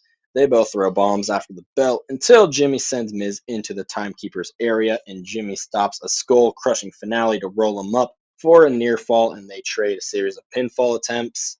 The it kicks from the Miz leads to him trying a springboard that is stopped by a super kick mid-air, followed by the Uso splash, giving Jimmy the 1, 2, 3. Jimmy, after the match, goes over to the announcer's table. He gets a headset. He goes, "After Monday, Gunther, you won't be a ring general no more. You will be the ring private. Yeet!" Yeet. Straight up. Then Drew McIntyre, of course, the big guy himself. He's backstage. He makes up with, I am going to butcher the fuck out of this guy's name, but with Louis Cabaldi, I think. Cabaldi. Capaldi. To be how to They're be. going to go to the pub later, UK singer guy. And Jackie Redmond wants his thoughts on what happened tonight with his win on Randy Orton and getting help from Kevin Owens. Drew says that, "Ain't it funny how when someone gets involved in my business, I still win." Last week he called out Damian Priest and he's nowhere to be seen. So now Drew's going to go out on the town. He's going to get wasted. He opens a door and who's standing there? It's Damian Priest. He's ready to whoop some ass. They start fighting through a parking lot. They start fighting on a car with a dude inside of it who gets out and gets put through some fucking tables. Oh Poor my dude. god. And then Drew is given a south of heaven as they continue fighting. It's on through the damn windshield. It's real glass. God damn it. Again, Damian Priest, he goes, "Rest in peace, jackass," as he jumps off the car. And CM Punk, of course, he walks by with security, grinning wide as fuck. If you know the AEW reference, you know it. But I mean, I apparently Drew definitely got don't. real glass in his eye. He did. This is true. Like, what the fuck, dude? That's insane. That is true. I had Could watched you the video imagine? yesterday and it came out true. Nuts. We get a whole recap of the John Cena Cody Rhodes stuff from Monday now. And we'll get now to the main event segment of SmackDown. Nick Aldis, he's seen standing in the middle of the ring ready for a contract signing. He goes, "We all know why the table is here. We all know why extra security is here.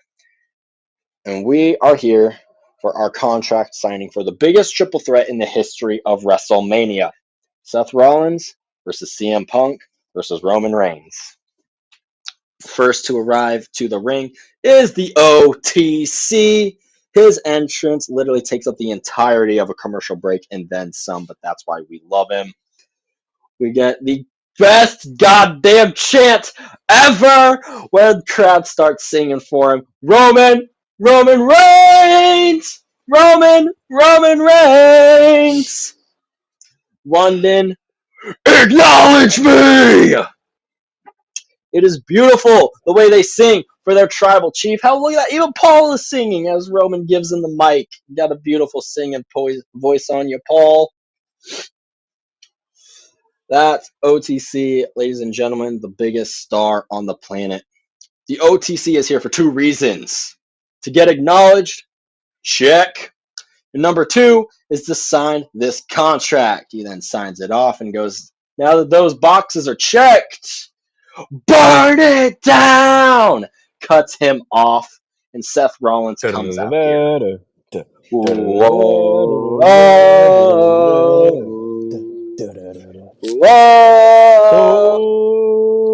whoa. Dude, that song in real like being there is insane. It is though. That song, the SummerSlam one is so fucking fun. God damn it, singing that thing in a stadium full of people is just an unreal time. He goes, "Roman, I don't know why you want to leave so quick. After all, this is our building. We got history here. 12 years ago, we landed on the roof of this place in a helicopter. We came down here ready to burn down the old guard. We put the Undertaker through an announcer's table, ready to shape this company into our image. Now, a lot has changed. A lot has happened since then. We fought each other. We fought with each other. There's a lot of love. There's a lot of hate. We have accomplished a lot." Roman cuts him off and goes, Hold on. We? We? You keep saying we. You keep saying our mission. We died a long time ago. It's only been me. You've been here, but I turned this place into what it is today. I took us to the level that we are at today. I made this place better than we found it. I got us to the top of Netflix. I'm the one that took us into the $1 billion bills. What have you done? Crowd starts singing his name while while he's running down all the shit he's done. They're going Roman Reigns to him, and bro, like it's so fucking cool. Like he sounds like such a damn badass with everyone behind him like that now. And Rollins finally chimes back in. He goes, "I'll tell you what I've done. That mindset of you being all about yourself and what leads me to keep on screwing you time and time again. Do you not understand that? Your biggest mistake is not realizing the danger that is right in front of us. You let the biggest snake in the world, CM Punk, into the garden. You could have cut his head off at War Games, but instead, you shook his hand. You could have let me finish him off inside of that cage at the garden, but you didn't. Now I'm left to do what I've always had to do, and that's clean up your mess. Again. CM Punk is saying to the ring after this, "Bye, London." It's amazing. This crowd goes crazy. He gets on top of the turnbuckle. He goes, "I have come here to chew bubblegum and sign a contract." He spits out his bubblegum and goes, "I'm all out of bubblegum now." Punk starts flailing through the contract, reading it, maybe looking for something, who knows. When Roman Reigns finally chimes back in, he goes, "What's wrong, huh? Need a highlighter? It's on page 4, clause 5. You'll see it.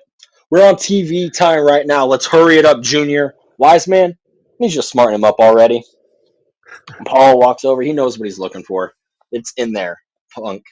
You are closing the show at WrestleMania. You get to live your all-time dream. You, CM Punk, are a WrestleMania main eventer. Roman's all excited. He's all giddy. He sings out, "One man's dreams, another man's favor." Check! But no, no, no from Rollins. This is not something to laugh at. You wipe those tears out of your eyes because you do not deserve it. Main eventing WrestleMania is sacred. It's the most important thing in the world to me, and it means more to me than anything. More to me than anything except for the fact that you have never main evented WrestleMania. Punk's got tears in his eyes, though. He goes, "Thank you, London. Thank you, Chicago. Thank you, Louisville, Kentucky. Thank you to every fan who was chanting my name for the past 10 long years." Roman's getting pissed off, though. He's been pushed to the side. He goes, "Nope. No, no, no, no. You should not be thanking anyone else other than the man who made it all happen. You should be thanking your tribal chief. So let's close the Fuck show that up one. properly now, all right? Do it right. Do it right now. Come on." Punk kneels down, looks at him in the eyes. "Thank you, my tribal chief, holder of the Ulafala, the Ufalafa, the head of the table, the big dog.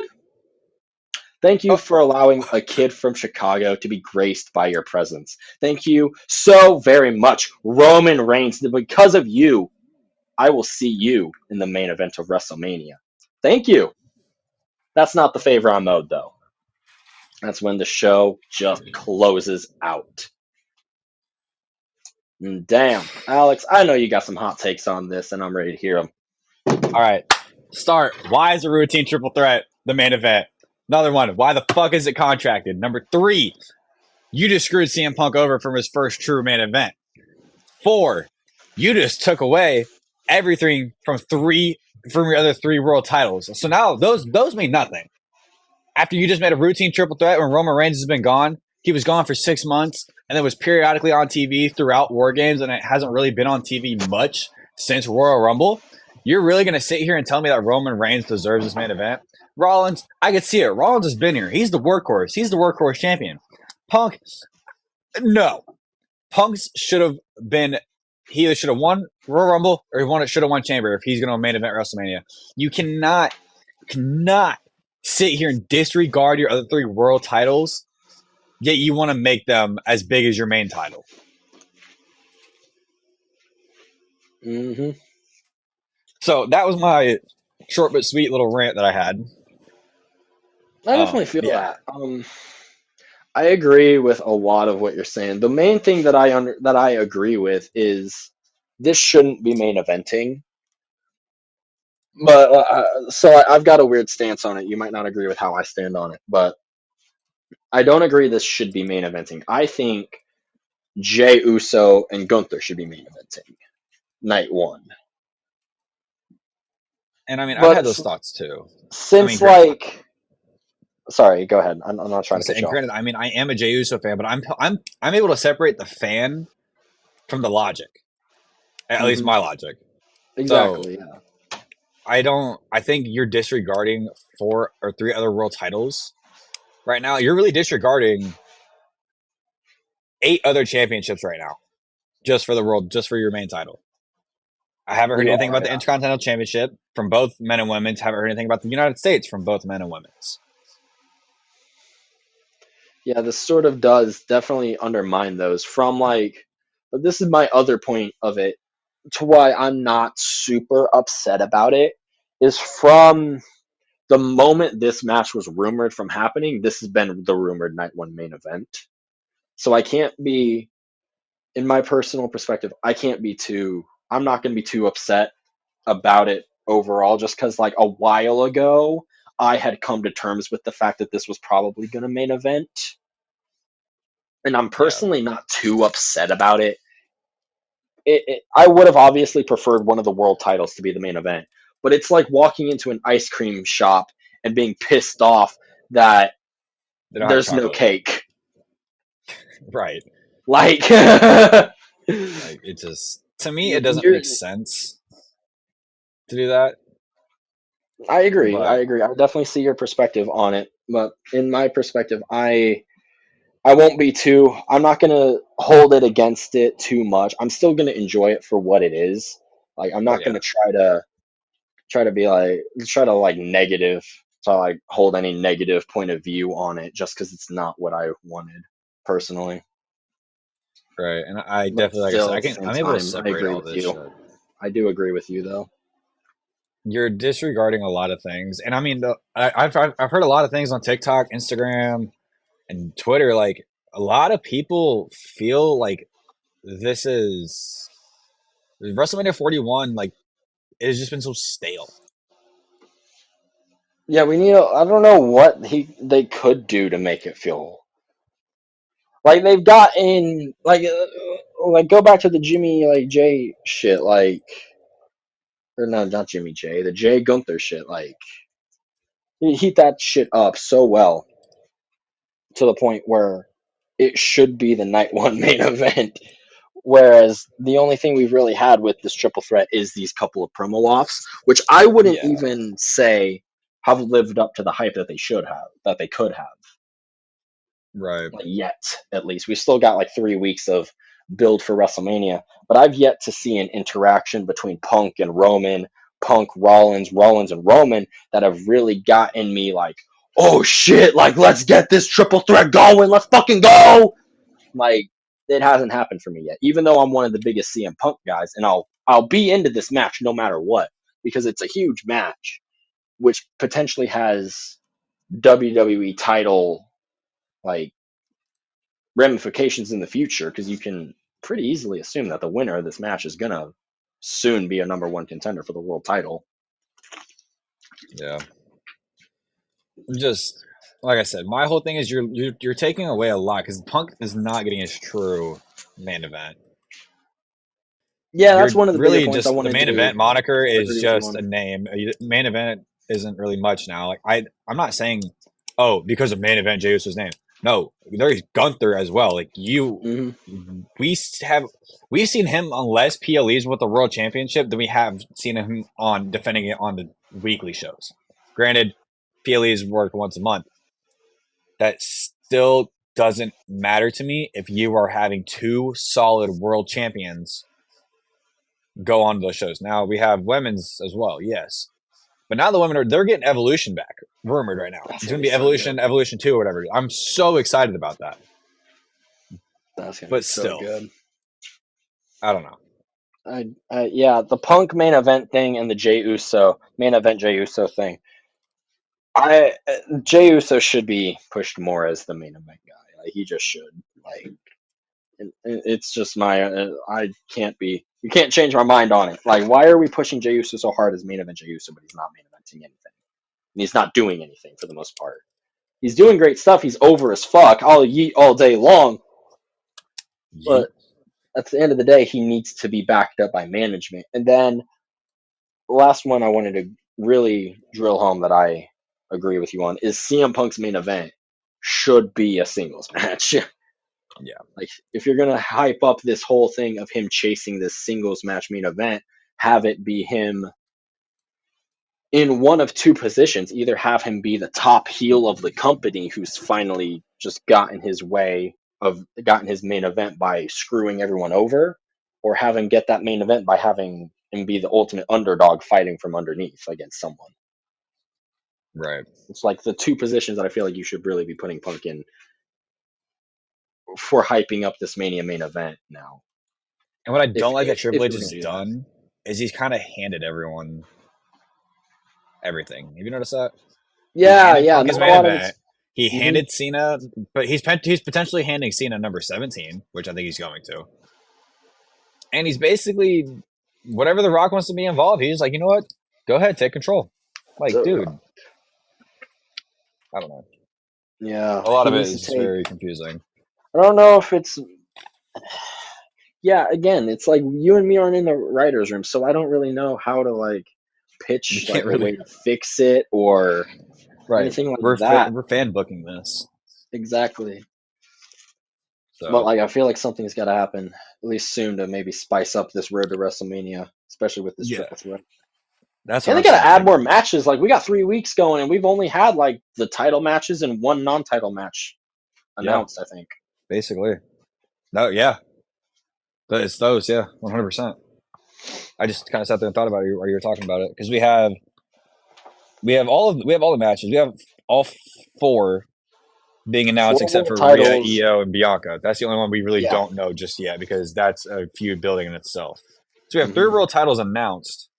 Yeah, we haven't really done much with any of them except for we haven't done much except for your main title. I don't know.